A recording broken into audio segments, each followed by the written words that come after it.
Hello and welcome to a new episode of Other Record Labels. I'm your host, Scott Orr, where we talk about the art and culture of running an independent record label.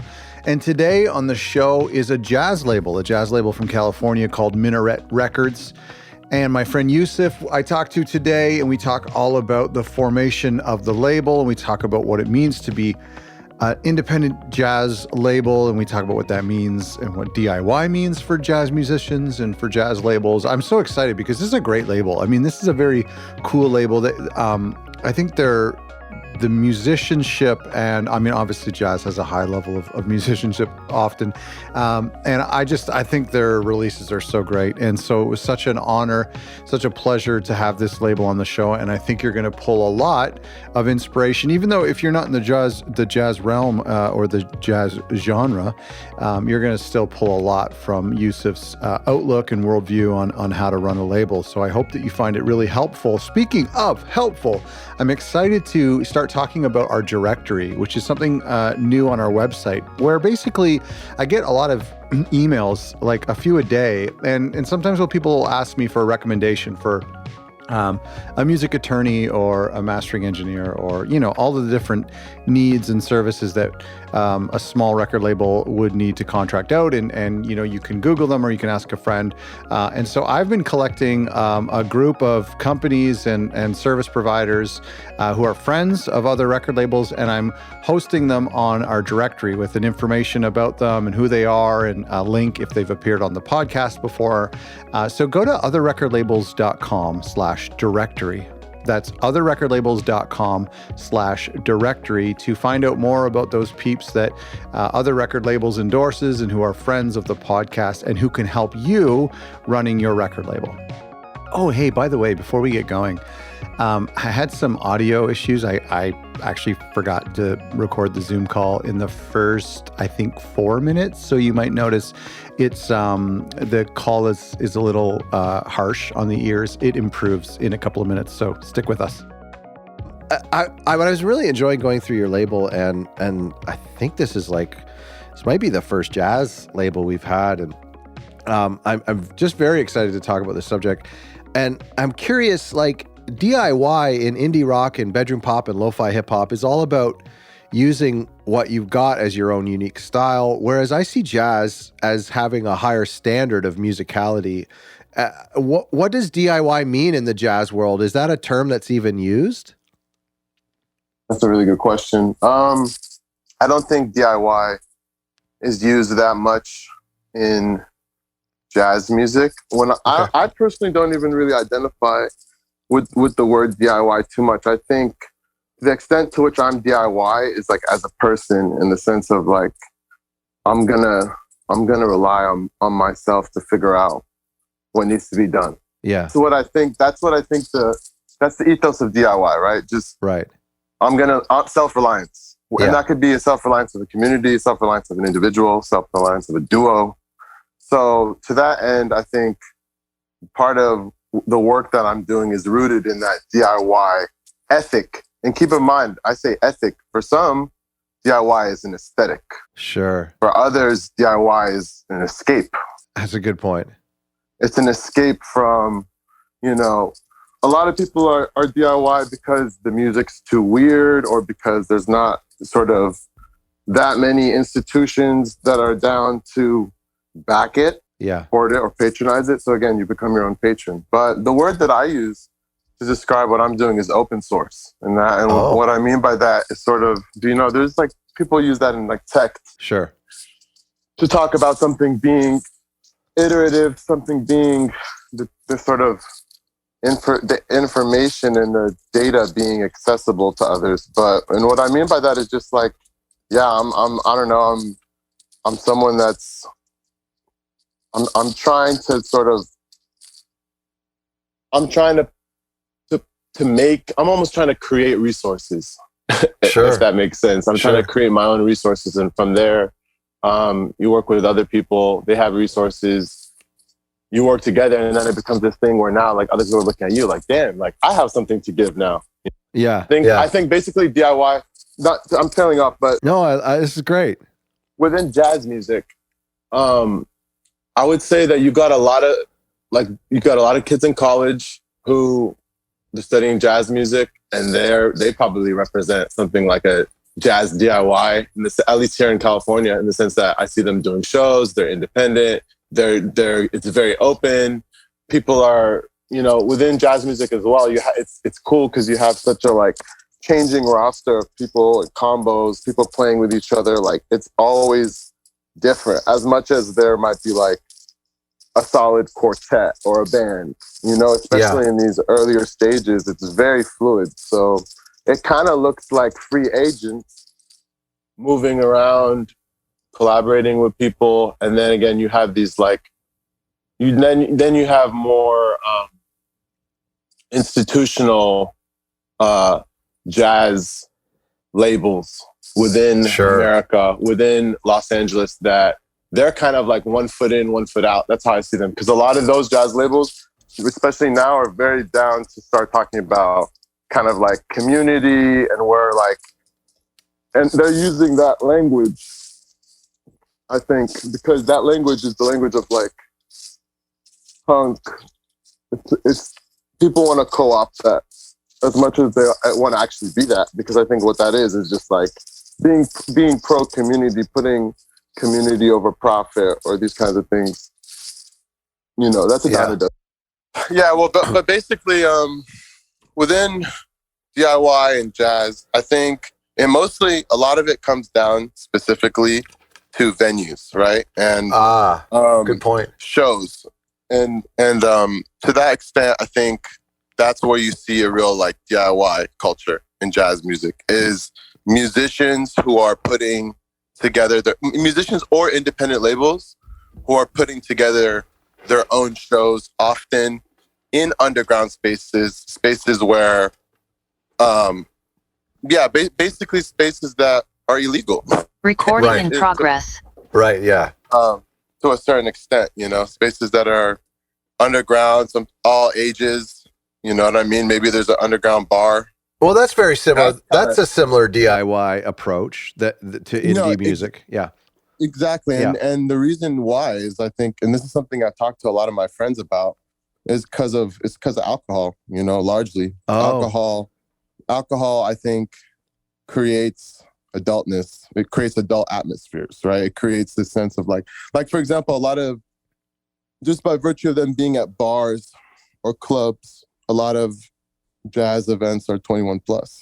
Okay. Yeah. And even within what I think for like Minaret, like our audience, I think it's a lot of people who are in college, a lot of like maybe even a little younger. Sure. To obviously to like people who are even 60 years old who might come to a show. So yeah, for me, I'm thinking, okay, why is the show 21 plus? It's literally just because of alcohol. Yeah. So of course. So for DIY, I think there is a spirit of like inclusivity within indie music, DIY, where it's just like everybody's welcome here.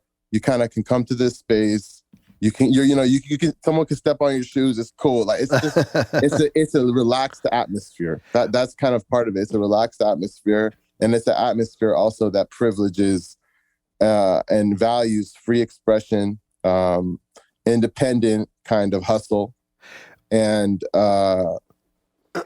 So I don't know. I see it. I think whatever the DIY thing is, it has different manifestations within genres, within cities, within like, I can't even generalize. Like, I don't know. Like, I'm just really speaking maybe mostly to Los Angeles or California. That's good. I understand it. Yeah. I relate to that alcohol, concern with venues because I was involved in a lot of folk music house shows, and whenever we would play at a venue, what we found with the alcohol is not only was it 21 plus, but it also, they would push back the set times as late as possible, and they would try to include as many bands as possible in order to maximize the bar tab. And so when you're playing at a house show, when nobody is trying to make a living off of selling alcohol, it frees you up to earlier set times and to just do whatever is best for the performers. So that's what I loved about removing that from the equation. Adding to that, pivoting away from alcohol might highlight other things for sale, right? Such as that's a good point. Or such as even baked goods or coffee or whatever. Yeah. And those things those things actually can be far more lucrative than alcohol. Like merch can be far more lucrative than alcohol. And guess what? It doesn't smell and it doesn't, but it's not even a thing to shame. Like, I don't know, I totally, yeah. And it's, for me, yeah, it's also like, you know, that's why I think that within DIY stuff, sometimes you have like a BYOB thing, or you have just a like, you also, I think the other thing with DIY concerts is this kind of this real attitude of like, you know, this young, it's kind of a young, I think DIY is always like the youngest generation who's coming up, and then it's kind of like, it's basically, it's like a constantly changing thing, because it's just all the youngest people coming together doing what they do. That, whatever that is, that's my definition of DIY. That's great. Anyone independent. And then of course, within that you have, that's where other art, and that's where things become multimedia. And that's also another part, is like maybe certain things where it's like, okay, it's a show, but you know, there's a person who's vending magazines, or there's a person who's vending clothes that they made and screen printed. Like, sure. So you see that even within like techno raves, and there's like forms of culture and forms of music experiences which integrate, and that's another thing that's DIY. Well, like, the you thing, know what I mean? Craftsmen. Yeah. And I think that what I love about it, and going back to that, you know, talking about the alcohol or whatever, what I love about the DIY scene, or even though we don't have to call it DIY, is it seems to be putting music first, or art first, or the culture first, as opposed to socialization or drinking or commerce first. It's putting the art and the artists first. It feels that way. Let me ask you, in indie music, is jazz being accepted by the general public and in the indie music blogs in the same way that maybe even other outsider genres like electronic or experimental? Has it been hard to overcome people's ideas of what jazz is or who it's for? I'm gonna say no. I think jazz music is really popular right now. I think there's a lot of artists that I could name who have crossed over into like what you might call even like pop landscape. I'm certainly working with people that are trying to push jazz music and what jazz means, and like trying to fuse it. So, I mean, I don't know. I think it's a hard question. Like in a lot of ways, if I could give like a more cultural answer, more historical, I think America doesn't do enough to celebrate its jazz heritage. Right. And like, that's a real thing, you know what I mean? To whether that means like historical preservations of buildings, more museums, more institutions, and sort of things supporting the public arts and grants. There's not enough there, because jazz music is American music. It's Black American music, and I think America doesn't do enough. So we could start there. Sure. Okay. Start in there. Continue. Within like music, in the music business, I think jazz music is like, it's not pop music anymore, and it's definitely niche. And within contemporary jazz, especially, I think certain things run the risk of becoming too rarefied or too like, which is, I think it's always the more the merrier in terms of like weird music and out music. But in terms of just like sellability and it as a commodity, I think independent labels and artists face a lot of challenges right now, in terms of just like making a living doing this. And within jazz music specifically, there is a real gigging sort of aspect, right? Which becomes a lot of people's main income. And some people also supplement that with teaching. Sure. But in general, you know, I think right now there are a lot of challenges selling jazz music. It's not something that just like necessarily easily lends itself to everybody. But at the same time, you know, I could speak to like, even within hip hop music, like if you think about everything from like To Pimp a Butterfly, Kendrick Lamar and On, that was really a moment for like LA jazz music. You know, you have luminaries like Robert Glasper and Kamasi Washington and Terrace Martin, who are really kind of Thundercat, really paving the way for like what it means for, you know what I mean? That's good. Yeah, no, that's a good point. Music being as big as any other music. And I think right now I could speak to even Kamasi is someone who's headlining festivals Yep. right now, and he's Oh, actually sure. closing. He's closing the festivals, like he's headlining it. So Yeah. that's, I don't know. He's a specific example. He has a very like big band and vocal. You know what I mean? Yeah. It's like it's Yeah. an experience, it's a spiritual experience. But Are there gatekeepers in this genre? Like, do you care about? I'm sure. Do you care about the institutional approval from like traditional jazz, like Lincoln Center, or the is that something that is completely irrelevant to you? Dude, this is so funny because I'm not that used to. For the record, I'm not that used to being on podcasts. Like, I think you might have been the first person to ask me to be on a podcast. So my mind, is just like when you ask me about gatekeepers, like the answer my friends would give you versus the answer I would give you might be a little different, just because I might, off the record, might be a little more critical. In general, I would say gatekeepers are like, yeah, fuck gatekeepers. Like I started doing what I'm doing now, running Minaret, because I thought, okay, damn, like, there's so many really cool artists, and I don't think any of them really have that much of a chance of being on a label, and it has nothing to do with how good their music is. So therefore, it has everything to do with these other factors. Sure. And what are those other factors? And then going into those other factors, I was like, okay, damn, yeah, definitely, like, there's gatekeeping, and that's the real thing. And what that means is a bunch of shit. It means, people guarding resources, meaning like, I have a screen printer. That screen printer is fire. Someone's looking for a screen printer. Some people are going to be like, yo, this is the guy to go to. Boom. Other people are going to keep that contact to themselves. Sure. They're not going to share their plug, as it were. You know what I mean? Sure. So that's so gatekeeping, that's one realm of gatekeeping. Another realm of gatekeeping is, of course, venues, and the kind of like the pipeline between booking agencies, management, labels, and these kinds of events. Like, who are the people who are being, that talent buyers are in communication with, who's being looked at, who's being booked.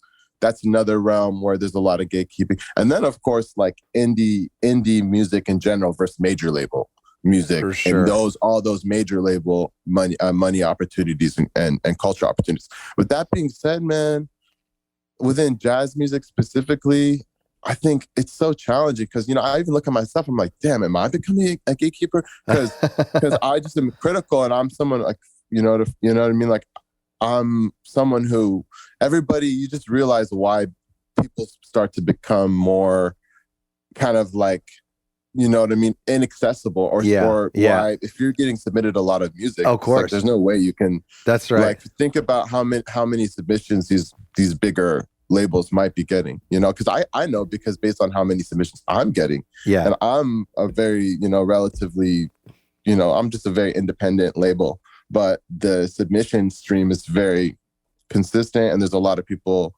who just with like great music sending me stuff, but the reality is that everybody has a bandwidth, everybody has what they're what they're doing. Some people want to be that. Some people are literally distributors, and therefore their job really is something closer to being like, yo, I'm just like, it's a constant stream of music, and I'm endorsing all of it. But then on the label side of things, that's where things become more curatorial. And to that end, in terms of curating, I think that's where gatekeeping really finds its expression. Within curating, within kind of these like, maybe even like recognition. That's another thing, like, signal boosting. Who's being signal boosted? Who are the labels that shine from other labels, from other pages. And so how I feel about it, though, to wrap this answer up, how I feel about it is like, fuck them. Yeah. We're going to do what we do. Like, make your shit undeniable to where the gatekeeper his gatekeeping or her gatekeeping is irrelevant. Yeah, like, that's right. It's almost, that's kind of like, and that's how you feel like a lot of the shit that ended up working out in music in the last 10 years was someone independent as hell who was able to use their, support base, use the, where they were at to then have leverage where then they could meet with a label and be like, nah, this is a partnership. This is not you giving me an advance Yeah. This is a partnership. You know what I mean? I put up bread for myself. Do you get And so, yeah, exactly. Do you get a sense that, I mean, you're talking about, you know, not worrying about these big gatekeepers. I get a sense that they would be watching or would likely be watching what you're doing. Yeah, man. I think to find what, you know, what comes next. I could listen. I'm telling you, these things find their expression in music, but they also find their expression in other arts. For example, I see how graphic designer friends of mine who are really talented, very talented, I see how their work gets referenced by larger things. Yes. I see it. Yeah. It's legible. Yeah. It's legible. And if you're someone whose work has expertise within visual arts, and I'm a photographer, that's another job that I have. So it's like I'm really paying attention to visual media all the time, and I see these things. Everything is quoting, everything is originating in something, and everything is quoting something. Oh, yeah, 100%. Be extremely original is very difficult in this, and we're in a very saturated time, especially within graphic design. So, but I see how little things get implemented by larger labels. And then in terms of what I'm doing, I mean, the truth is that from the very beginning of starting the label, it started in November 2019. Within the first maybe 3 or 4 months, there were definitely a few bigger, I won't name them, but like bigger labels and platforms in the LA music scene and community that tapped in with us early. But guess what? And some of them use their platforms to help, it becomes a collaboration, and sure, they might put some music on playlists. It becomes a thing where it's like it's a dialogue. But then other people, you're just like, oh, word, you just followed us. I feel you. Yeah. You know what I mean? meaning like this is reconnaissance. As much as things are, this community, and we like all labels. And to be honest, we can get into this. I tried as much as possible to be that label that cuts through those bullshit dynamics and really tries to just like promote other labels' music. If an artist on Minaret puts out something on a different label to promote that, sure, that's really important to me, because I really just care about music. I don't care too much about the competitive, but however, underlined by the fact that I'm not romanticizing this. Of course, I'm competitive. Every musician I work with is competitive, and the reason why they're competitive is because it's a fucking cutthroat time right now. Yeah, it's a cutthroat time, culturally, musically, financially, cutthroat. And if you're not the best, then you have to figure out different ways that your life will look. Yeah. So that's kind of how I see it. This is great. This is fun. Okay, so let me ask you about what I'm kind of curious is kind of like what your goals and objectives are with the label, and maybe specifically with the genre. I know there's this quote from Thelonious Monk when somebody asked him about where jazz was going. He's like, I don't know. You can't make it go anywhere. It just happens. Yes. That's true in a way, but your role is a curator of jazz. And do you have a vision or an ideal future for the genre or at least just for the label? That's a good question. So I agree with that quote. It's just, that's what jazz music is. It's something that, like, improvised music. It's something that's again rooted in the Black American tradition. It's something that comes out of American, struggle. Yeah. It's something that's rooted in that. But then, of course, within the contemporary lens, I don't know. I think, it's always changing. I think what I'm trying to do is be that label that can represent the whole range as much as possible of people that are like either making this kind of music or inspired by it, or if that's their reference point. That's what I want the label, the music that's coming out of the label to be. So that could be, an alto saxophonist who also is a producer. That could be, you know what I mean? A vocalist who also makes ambient music. Like, people now make all types of music. And it's like, I'm not trying to be that person that's calling everything jazz music. You know what I mean? Yeah. But then also I'm not trying to be the person that's saying that this is all genres and that this is like, I'm trying to say neither of those things. I think I'm just trying to create a platform where, like, the ethos of the label itself, the ethos of even me, like, as the person behind it, who's like, I'm really coming from that, like, improvised, constantly, like you said, on the edge, constantly on the frontier of pushing new music. So that's my focus. You know what I mean? And that's the artists. The artists I work with, all of them, again, represent that. Like, and they're so. I could speak to them specifically too. They're so different in how they're achieving that. But I think, all in all, you do have this new generation of jazz musician. Yeah, that's probably an instrumentalist that might have went to school, might have not. Maybe they're self-taught, but they're killing in that sense, and they can shed and they play. You know what I mean? They do all that. They can swing, but then they're also like producers. And they're also engineers, and they're also people that make all types of music. And so whatever that blend is, again, it's not one thing. Whatever that blend is, and it doesn't even fuck the word fusion. It can be whatever, because again, that's what it's up to the artist now. What are the artists calling it? Yeah. Whatever that is, that's what I want. And so in terms of real quick, a vision for, I can't really say, I'm really, I'm just focused on, making sure that this label is a great home for the artists that I'm working with, making sure that I keep kind of producing captivating events in Los Angeles and abroad. I'm really like the live music element is really important to me, and like the shows. I'm really just, I'm focused on growing it and being organic and not trying to like push the cart before the horse too much, again, as I'm trying to like send it. And I think everyone I'm working with is sending it, and we're trying to break through into what? And what does it mean when we're there? We don't know, but we're on that point, man. And that's what I think. That's for me. That's what the jazz music, whatever. That's what it's about. It's just about this like new shit. Are you saying that your business ethos has that improvisational component that mimics the genre? Damn, that's a good question too. Maybe like before even business, because you got to realize I'm an artist. Like I'm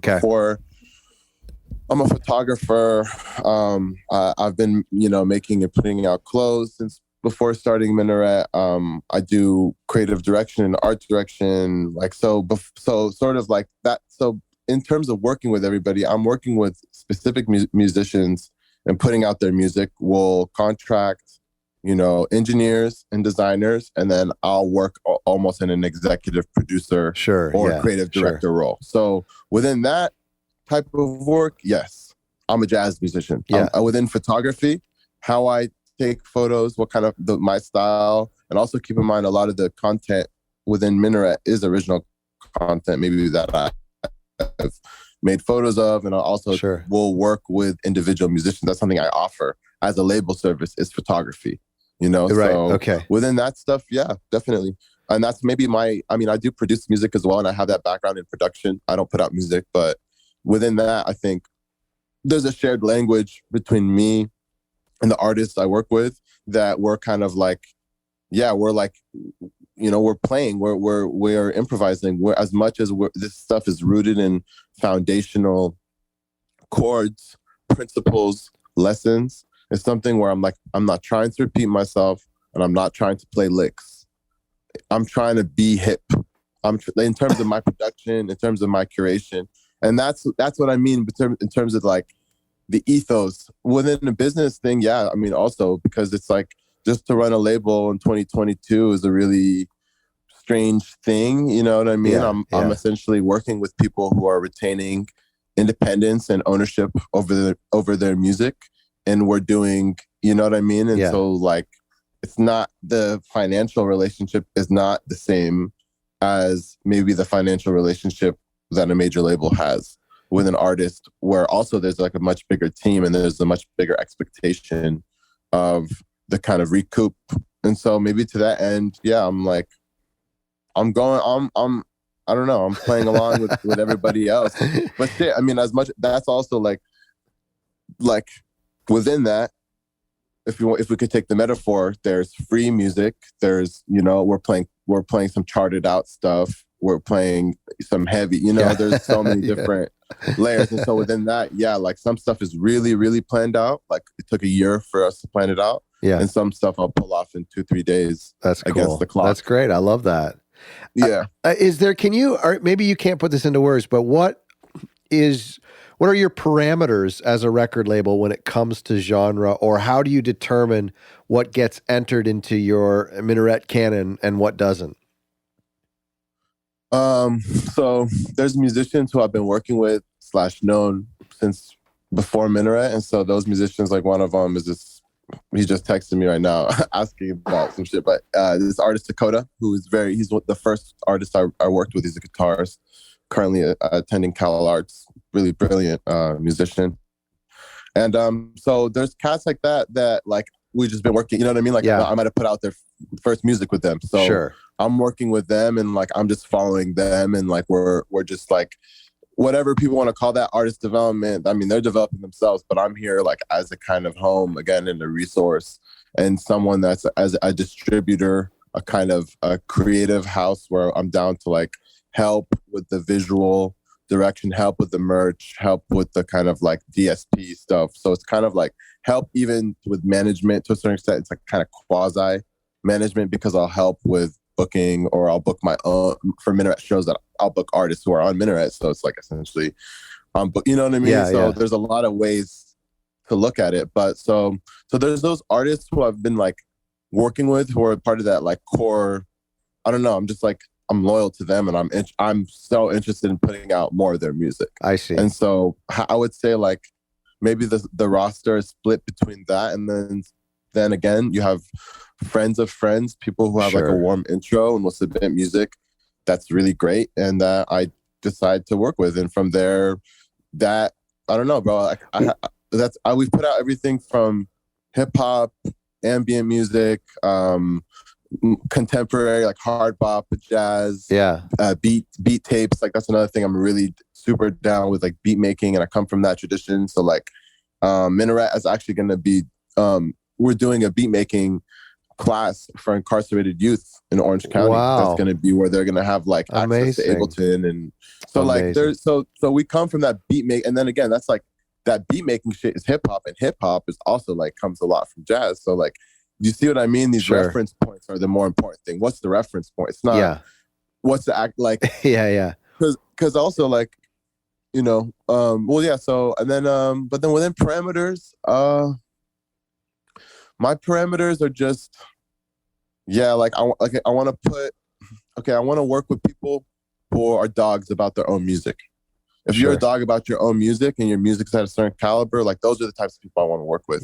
So what maybe the parameters of genre are less important than the parameters of like that commitment. And because it's like this whatever jazz music, there's so many different ways that it looks and sounds. And I trust musicians to be in charge of that. Right. You know what I mean? I trust them to be in charge of that. That's their job. My job is to just kind of like, now the label becomes the storyteller. The label becomes the synthesizer. I'm interested in bringing people together. I'm interested in fomenting collaboration. So by virtue of just being a label that's inclusive, some artists might just start collaborating with each other. And maybe that there was less context. There wasn't no context. There's always context, but there was less context before. And so you see what I mean? That starts to create. And so now I'm at a place where there is like a very active stream of music that's coming in from other cats that like just finding out about Minaret, but also there's a stream of people who are essentially submitting albums for Minaret or giving me ideas about albums that they would want to make for Minaret. And so it's just a beautiful time, and I'm really happy with. So you mentioned you're getting demos. What are you looking for now? What catches your eye when a demo comes in? Well, you know what's crazy is that a lot of times it's not even a demo. It's something that's fully finished.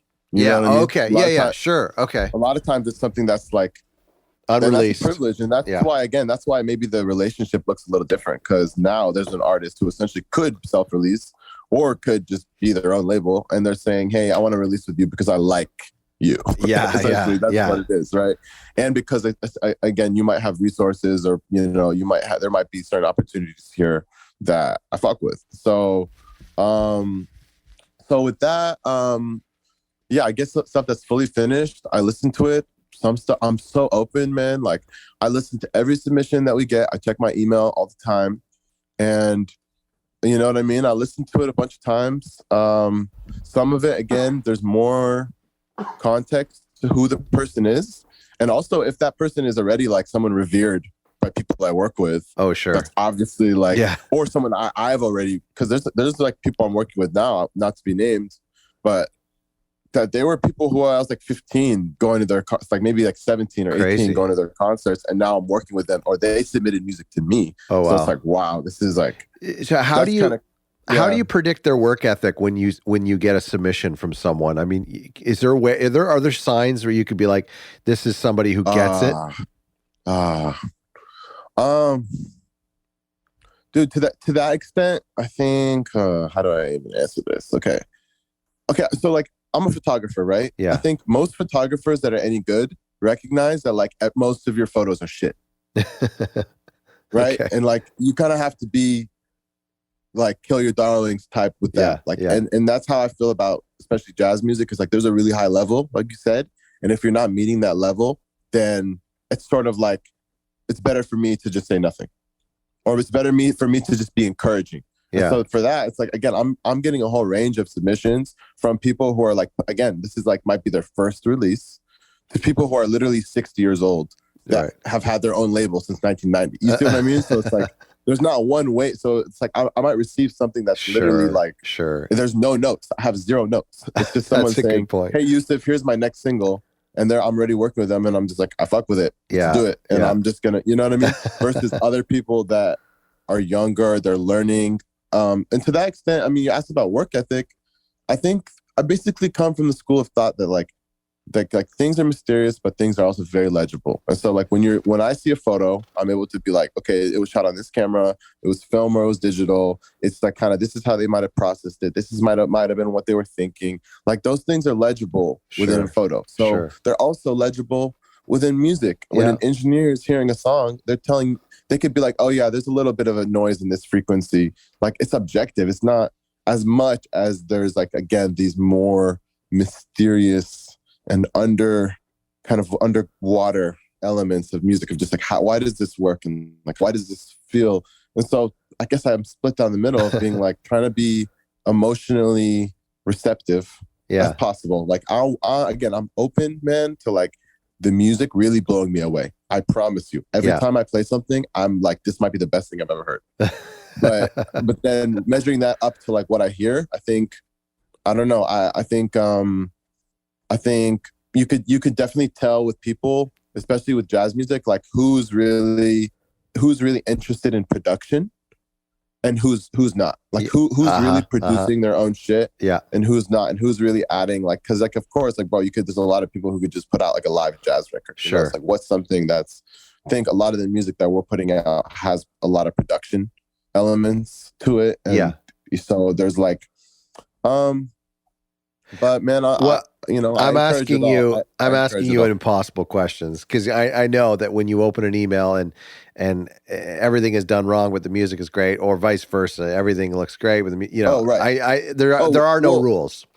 Well, but that's good that you say that, because now you're reminding me that, listen, like when I get submitted something, there's the music, and then right when I hear the music, I'm gonna go to their page. I'm going to see if they have cover art.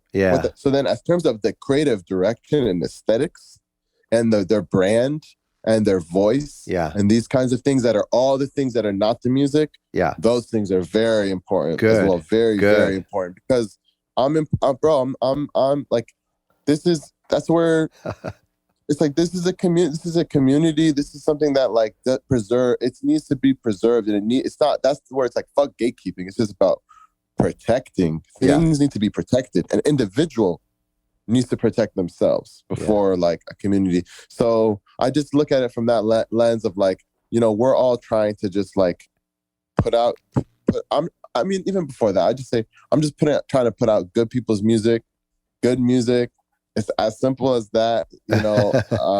Some stuff that I get submitted is really good, but I just don't think it fits with the sequence or what I'm, you know what I mean? That's where it's like almost like I don't even tell people this is good, this is bad. I mean, I'll tell someone this is really good and this is why I think. But I don't really tell people why I don't think things are strong. I'll just be like, hey, I think you might consider this. Sure. And here's a resource for that. Sure. Because and then bro, I want everybody to know they could always text me, hit me up, DM me, asking for a second thought. And if you want more of a critique, that's available. And certainly with the people that I work with, I think that's where there's a lot more critique, a lot more back and forth, a lot more notes. But then even relative to other people, I would say I give very few notes to musicians, maybe compared to what other labels or A&Rs might. Like, I don't know. I come from that, like, trust a musician.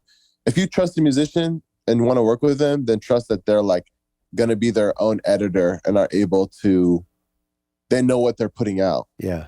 Yeah. And that's why, just to make the photo a metaphor one more time, it's like, okay, if I'm editing a photo, I'm on Lightroom, you know, I'm essentially mastering that photo. Like that photo, after I bounce it, that's the photo that's out. Yeah.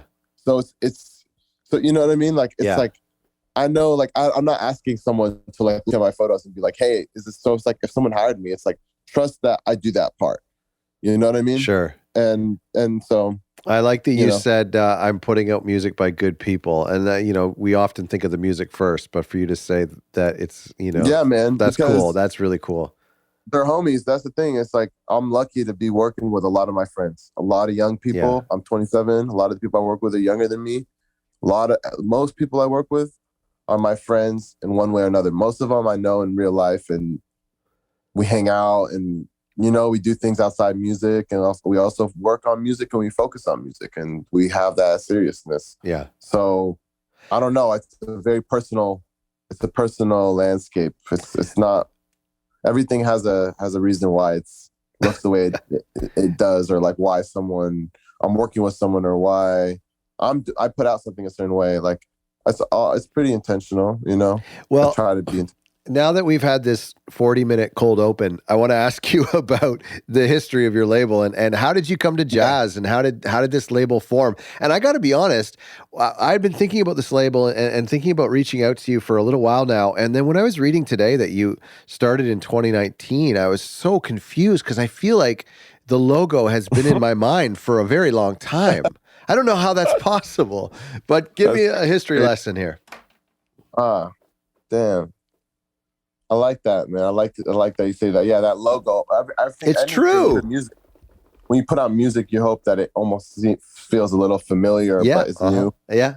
But man, so basically, I went to college for writing, and I was sort of studying like Middle East history. I'm from Egypt myself, so I was studying a lot of stuff about like Egypt and all that. And when I was in college, I got into making beats, and I got into music, and I also got into photography. So like, boom, I graduate college. I like have some like different jobs in like the tech world. I like worked at an engineering company. Like, I'm doing different things. I even drove Uber, like all sorts of shit, right? And like within that, I was like focusing on photography, and I was making music. I was learning how to produce and learning how to record myself. And I eventually started to meet musicians around where I lived in like Orange County.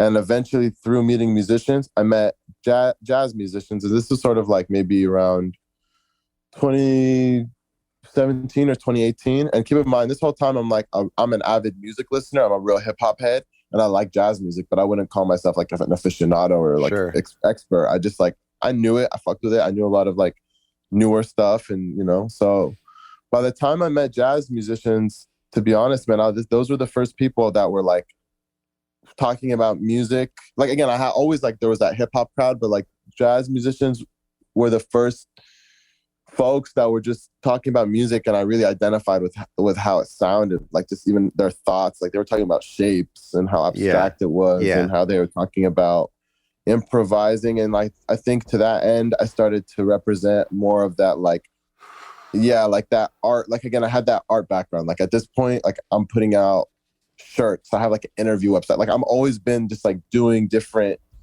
art things. So that was kind of the lens through which I was speaking to these musicians was, you know, okay, like, damn, I really like, like, then we started to talk about covers. Then we started to talk about events and like why I didn't think certain things were delivering, why like maybe the music's here is good, but they're compromising this way. And then like So like through those conversations that I had with like specifically that artist Dakota I mentioned, and then like later on a bigger cast of like people that I met, I realized that this was the music that could like use me in a way and like use my ideas and my imagination the most, because it needed people, it needed non-musicians essentially. Like I'm a musician, but even then it's like I'm not trying to put out music and all this. It's just like an informed perspective. Like I know what it is. So did you have an entrepreneurial spirit?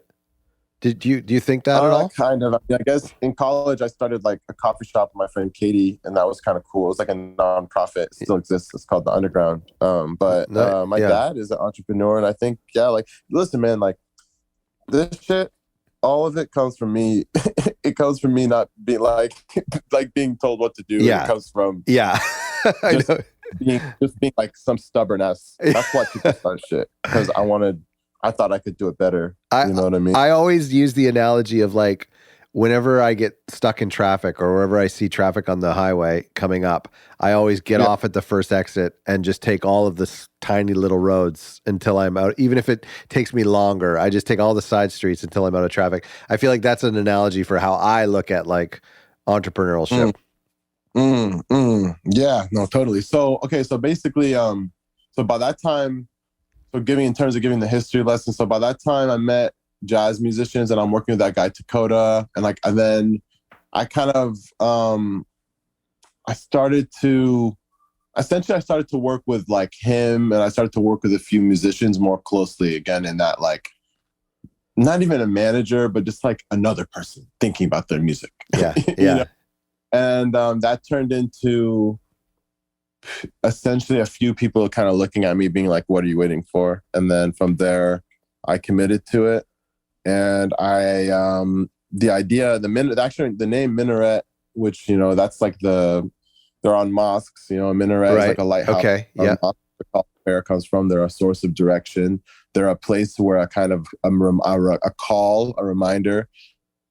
is happening every day. So there's this kind of metaphor, but you know, I went to like a Minaret academy when I was young that like my mom taught at in like Anaheim. So like Minaret has just always been a word in my life. So I just was like, this is like the branch, just like fuck it, like Minaret Records. Like, yeah. So from there, again, I had that background with like putting out clothes and like the creative stuff. So I knew like, okay, we got to get a really crazy logo.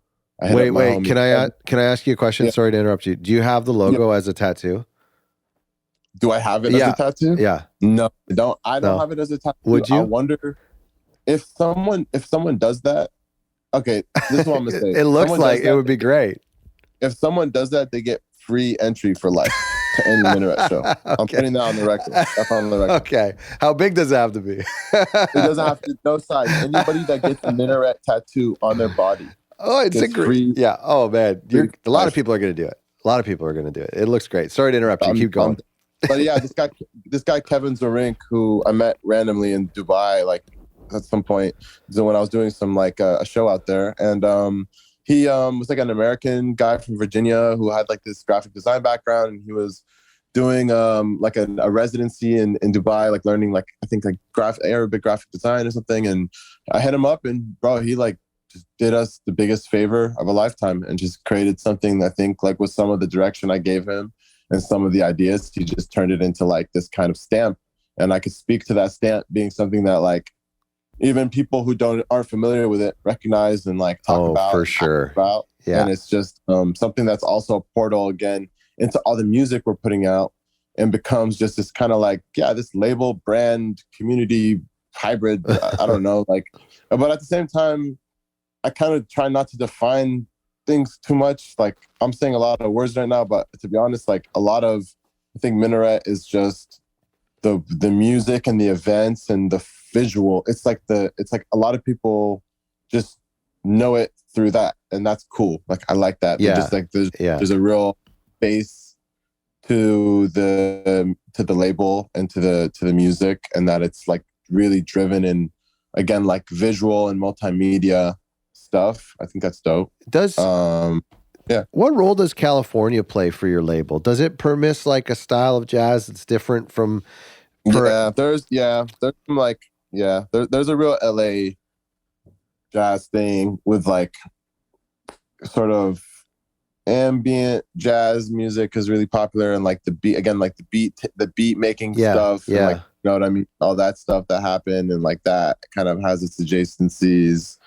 And then also like you have like the kind of schools here like USC and Cal Arts and Cal State Northridge, so like, you know, those like UCLA, like those kind of like the Monk Institute, or like called the Hancock Institute now. Like these kinds of things also like play a role within like contemporary jazz. But like within it being California, I don't know, man. I'm from, yeah. I think the way that it affects it is like California is the edge. We all grew up kind of like skating and into like kind of subcultures and online. And we're all like online kids, kind of, you know. So it's certainly the aesthetic that I perceive from seeing you online. That's just it's definitely some like, it's rooted in California and what and everything that means, because you got to realize I'm an Egyptian. I grew up an Arab in California.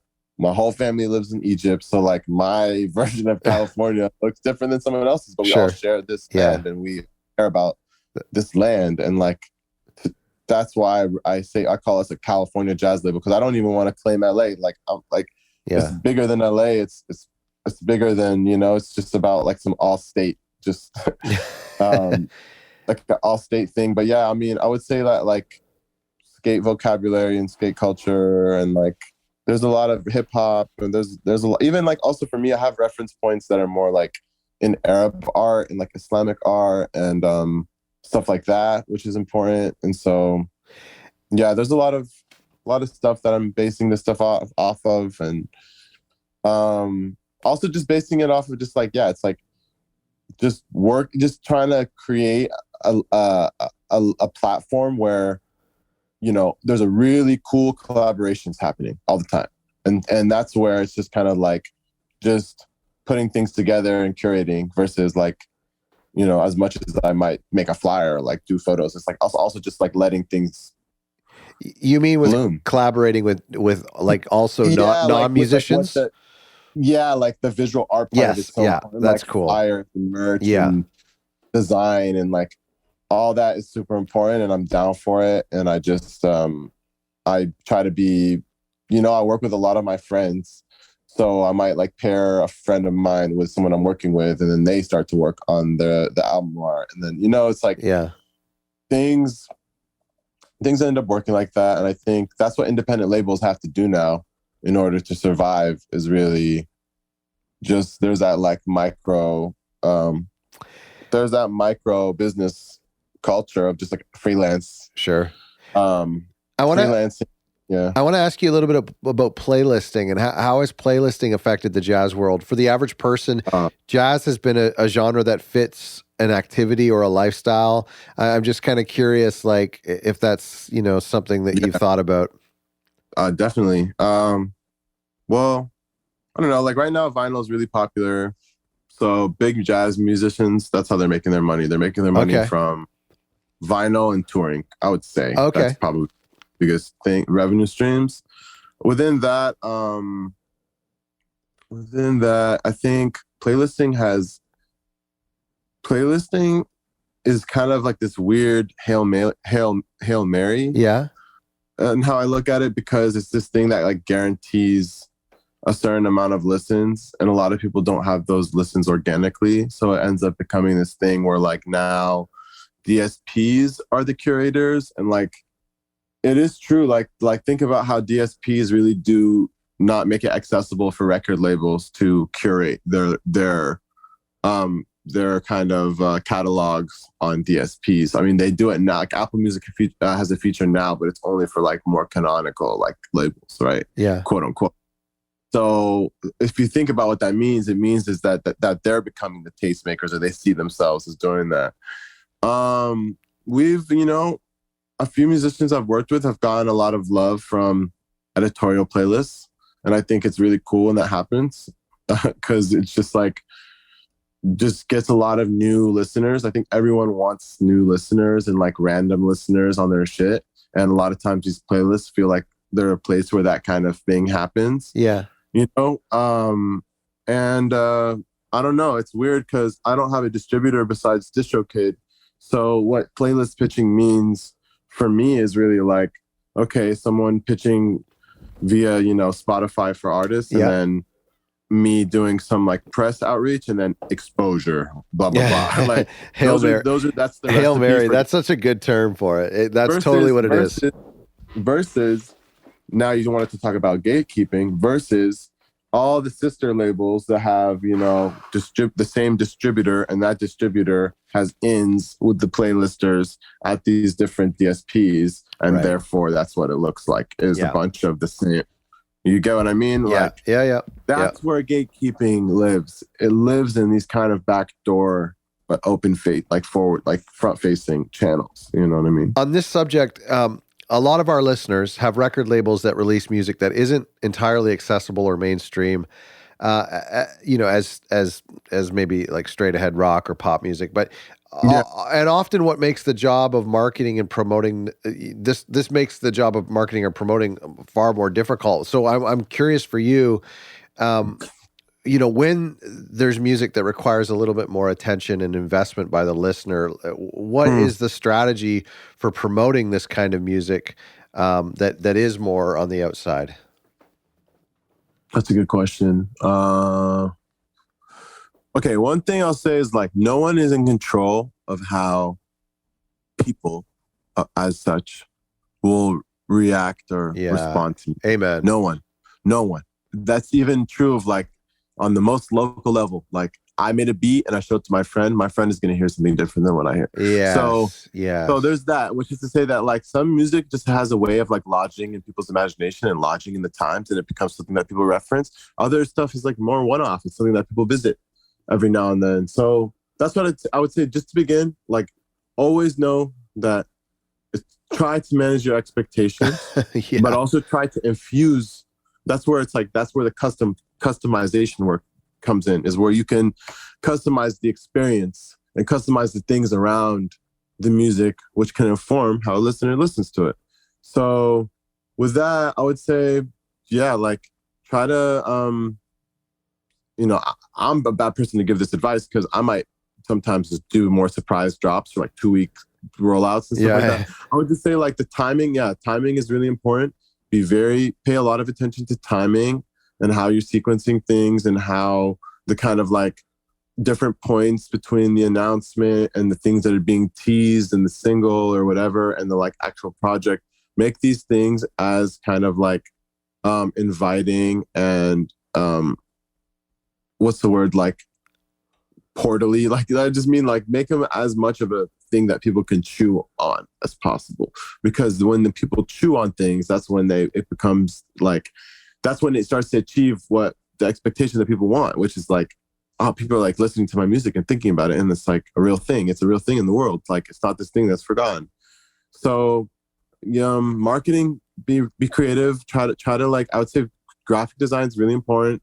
Try to like, you can definitely get people to listen to your shit because something has a cool cover, or like pay attention to that. It's like there's a lot of really amazing designers out there, just go online, go on Instagram, sure, look at some of your favorite labels, go click on friends of friends, like just you'll find great people. And that's where you just got to invest a little. I would say invest in yourself too, man. Like you got to invest in yourself. You can't, don't be stingy with your own art. Like that's where it's like what I mean, the DIY. If you're going to be your own patron, don't skimp.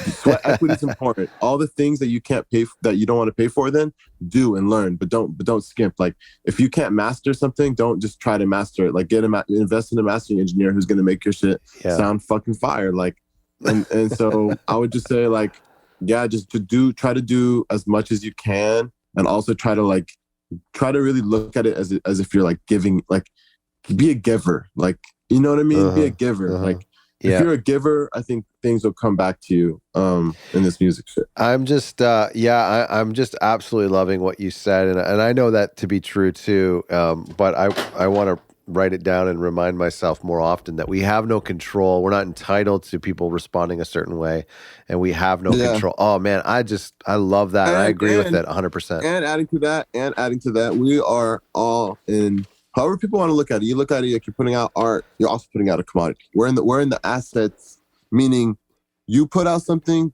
It doesn't mean just because you think it's buried now. 10 years later, someone might think that's the greatest shit ever. Yeah, that might be true.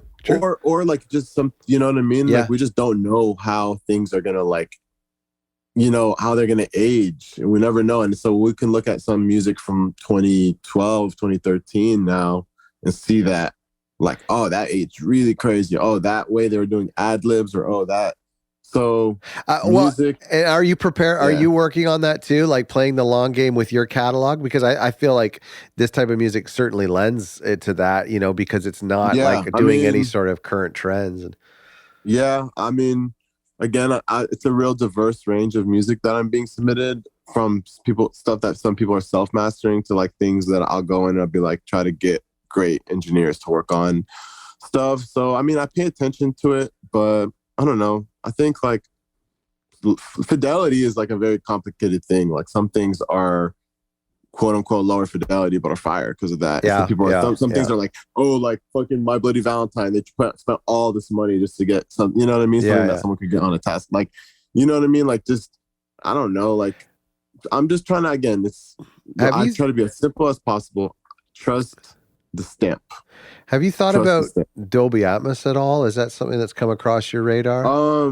Spatial audio? I was just thinking about that. No, I don't really think I'm not too interested in any of that unless a musician said that it was important for them, or like an engineer could offer it. Yeah. It's not really something I'm seeking out. I think obviously, you know, stereo and stuff like that. Well, I mean, it's beautiful, and especially in jazz, it's beautiful, but it's super expensive. It's a limited audience. And right now Apple isn't offering any sort of like, they're not paying the artist more for it. So like the fans don't have to pay a premium for it. So I can't really see the incentive for an artist to take on that extra engineering cost. Just again, that's more comes into the listening experience. If you feel like having your drums panned to the left somehow makes whatever, like, you know, I don't know, like it's just that. And again, it's like the more the merrier, or whatever. Sure. I'm not tripping over more features. Like, maybe at the end of the day, like, yeah, we live in a very feature heavy time. It's so many options, blah, blah, blah. But like, we live in the most customizable time ever in life. Just, you know, count your blessings and like, just try to like, you could silent, you know what I mean? Like you could just make what you want. I don't know. Like, don't listen to it. But with that kind of stuff, I feel like as this stuff grows and the label grows and everything, and you know, I have more options, then maybe like I'm gonna do the triple gatefold for the vinyl. You know what I mean? It's hard to do that when you're working at this level. It's really hard, man. Yep. You every invoice is like a life decision, like and in a certain time of an artist or label's, you know, time. And then you get to a point where there's more money coming in, you got help, you got a partner or whatever, and that's fair. Fair. Yeah.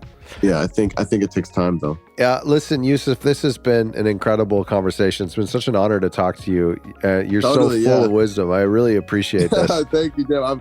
Listen, man, I wish I could have been maybe more specific. No, this is great. Artists, but yeah, it's that's I really appreciate you hitting me up again. It's probably my first podcast talking about. Oh well, some of the Minaret stuff. It was good. It's an honor. Listen, I got another question for you. If you have a second, for our patrons, we have been doing. We've been basically asking this same question to a lot of our guests. And I just want to take another 2 minutes of your time. Thank you so much for listening. I hope that you found that interview helpful. To find out more about Minaret Records, go to Minaret. That's how you spell the label name. Minaret records.com, minaretrecords.com. They're also on Bandcamp, of course. Give them a follow and stay in touch with what they're doing, and check out just, you know, like how they run their website and how they run their Bandcamp, and learn from them. I think they're a great label, and they have some incredible artists, and they're making some incredibly profound music. So please check them out. Also check out our directory if you need some help If you need a mastering engineer, if you need a biowriter, if you are looking for a solution for managing your royalties at your record label, we have some recommended people that have been vetted. It's a very small list of folks. And so to find out more about these people, go to otherrecordlabels.com/directory. Thanks for listening. And consider becoming a patron by going to patreon.com/otherrecordlabels if you want to hear the extended interview with Yousef from today, plus over 20 bonus episodes at patreon.com/otherrecordlabels.